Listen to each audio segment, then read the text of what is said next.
اعوذ باللہ من الشیطان الرجیم بسم اللہ الرحمن الرحیم مولا کائنات حضرت امیر المومنین علی ابن ابی طالب علیہ السلام کے مجموعہ کلام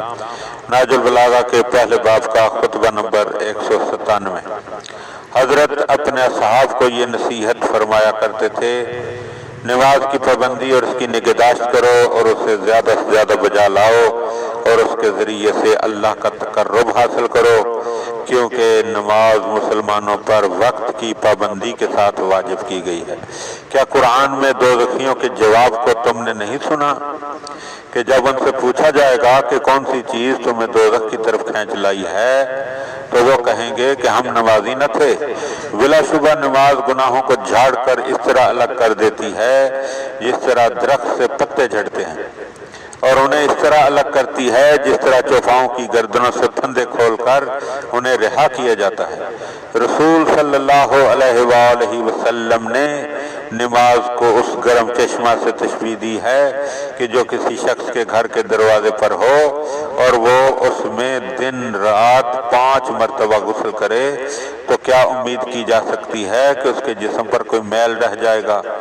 نماز کا حق تو وہی مردان باخدا پہچانتے ہیں جنہیں متاع دنیا کی سج دج اور مال و اولاد کا سرور دیدہ و دل اس سے غفلت میں نہیں ڈالتا۔ چنانچہ اللہ سبحانہ کا ارشاد ہے کہ کچھ لوگ ایسے ہیں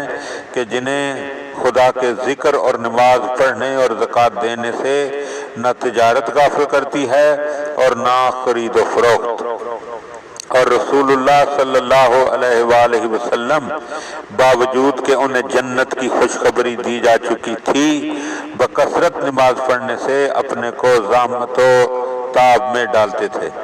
کیونکہ انہیں اللہ کا ارشاد تھا کہ اپنے گھر والوں کو نماز کا حکم دو اور خود بھی اس کی پابندی کرو۔ چنانچہ حضرت اپنے گھر والوں کو خصوصیت کے ساتھ نماز کی تاکید بھی فرماتے تھے اور خود بھی اس کی کثرت و بجا آوری میں زحمت و مشقت برداشت کرتے تھے۔ پھر مسلمانوں کے لیے نماز کے ساتھ زکوٰۃ کو بھی تقرب خدا کا ذریعہ قرار دیا گیا ہے، تو جو شخص اسے برضا اور رغبت ادا کرے گا اس کے لیے یہ گناہوں کا کفارہ اور دوزخ سے آڑ اور بچاؤ ہے۔ دیکھو، ادا کرنے کے بعد کوئی شخص اس کا خیال تک دل میں نہ لائے اور نہ اس پر زیادہ ہائے وائے مچائے، کیونکہ جو شخص دلی لگن کے بغیر زکوٰۃ دے کر اس سے بہتر چیز کے لیے چشم برا رہتا ہے وہ سنت سے بے خبر، اجر کے اعتبار سے نقصان اٹھانے والا، غلط کار اور دائمی پریشانی اور ندامت میں گرفتار ہے۔ پھر امانت کا ادا کرنا کہ جو اپنے کو امانت کا اہل نہ بنا سکے وہ ناکام و نامراد ہے۔ اس امانت کو مضبوط آسمانوں، پھیلی ہوئی زمینوں اور لمبے چوڑے گڑے ہوئے پہاڑوں پر پیش کیا گیا۔ بھلا ان سے تو بڑھ کر کوئی چیز لمبی چوڑی، اونچی اور بڑی نہیں ہے، تو اگر کوئی چیز لمبائی، چوڑائی یا قوت اور غلبہ کے بل بوتے پر سرتابی کر سکتی ہوتی تو یہ سرتابی کر سکتے تھے، لیکن یہ تو اس کے عقاب و عتاب سے ڈر گئے